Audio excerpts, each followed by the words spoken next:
Just a few days after fire destroyed the Winfield Bakery, the heavy equipment is coming in to give investigators access to try to figure out what started it.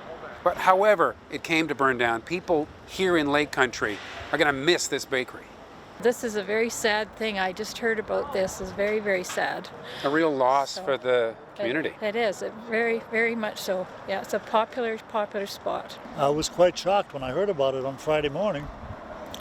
So Kind of upsetting. it is, very much so. For now, it means no work for the employees, including the baker and former owner, Fritz Prywall. I didn't even know how to react because I was thinking it's some kind of a joke. Nobody thinks it's real until you actually see it. It's the bakery from Winfield.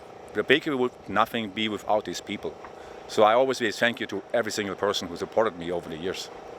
Do you think that the bakery in Winfield has a future? Definitely. Even now, if they open up again, the support will be way more stronger than it ever was before. I'm sure hoping that they come back here because Winfield isn't the same without them for sure. I would definitely like to see this be rebuilt. Absolutely. Kelowna now made contact with the new owners of the Winfield Bakery, and some good news. Not only do they plan to reopen, but they hope to reopen within about a week at a location nearby. The only thing holding them back is getting the contractors to help them get it done. For Kelowna Now, this is Kent Molgat reporting.